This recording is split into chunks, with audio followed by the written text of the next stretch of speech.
Nasusunog pa rin hanggang ngayon ang isang residential area sa Tondo, Maynila. Nagsimula ang sunog kaninang pasado 1:00 ng madaling araw. Live mula sa Maynila, may unang balita si Nico Wahe. Nico?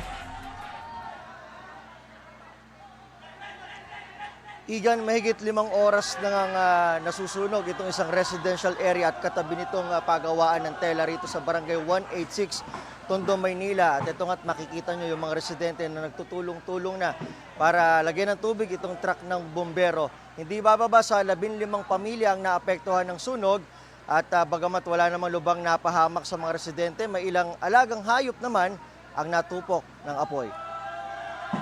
Bilita! Bumbero! Bumbero! 1:30 ng umaga nang gisingin ng naglalagablab na apoy ang mga residente sa Benita Street, Barangay 186, Tondo, Maynila. Makikitang nilalamon ng apoy ang second floor ng apartment na ito. Ako, nagsiselfon pa ako noon eh. Naamoy ko na lang, amoy kuryente po. Kinalampag ko lahat, bawat pinto po. Kinalampag ko talaga lahat sila. Wala ako na isalba. Biglang may naamoy kaming kuryente. Tapos nung pagkaano po namin, parang makapal na yung usok, kinatok po kami ni Kuya.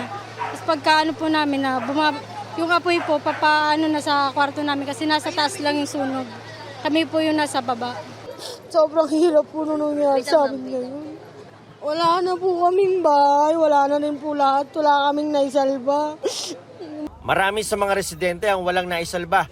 Si Russell, una raw iniligtas ang kanyang anak. Pagbukas ko na po ng pinto, umapoy na po yung nilalakaran namin. Ginawa ko po yung anak ko po sanggol. Niyakap ko po, tapos binasa ko muna po yung tela para maibaba ko po. Naiwan ko na nga po yung asawa ko, binalikan ko lang din po yan. Para lang po maligtas po. Wala na po kami nasalbang gamit. Kasi zero na po. Sa bahay namang ito ng dating Sangguniang Kabataan Chairman, kasamang natupok ang ilan sa kanyang mga alagang hayop. Ano ba yung mga naiwan doon? May mga aso po kasi dyan yung former SK chairman po namin. Tapos meron po dito yung mga pusa po nila. Eh, sabi daw po ng mga fireman, wala na raw pong signs of life ng mga hayop. Nadamay rin sa sunog ang gusaling ito na paggawa ng mga tela.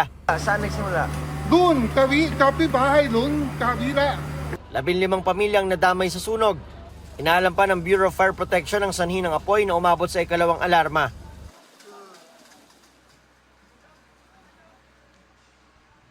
Igan yung gusaling nakikita nyo. Ayan, yung gusali na pagawaan ng tela. Kanina pa dyan nakatambay na yung mga bumbero at hindi iniiwan dahil nga paulit-ulit na nagliliyab yung mga telang nasa loob niyan. May ilang residente na binabasag o binabato na itong mga bintana para mas matulungan itong mga bumbero na ma-penetrate o mapatay itong apoy na nandun sa loob. At kanina nga may bumbero na nga rin dyan na ibinaba na dahil hindi na kinaya itong kapal ng usok at kailangan na siyang ibaba dahil hindi na raw ito makahinga. Hanggang ngayon ay nasa ikalawang alarma pa rin itong sunog. Nag-aabang pa rin tayo sa BFP ng update kaugnay rito. Live mula rito sa Tondo, Maynila, ako si Nico Wahe para sa GMA Integrated News.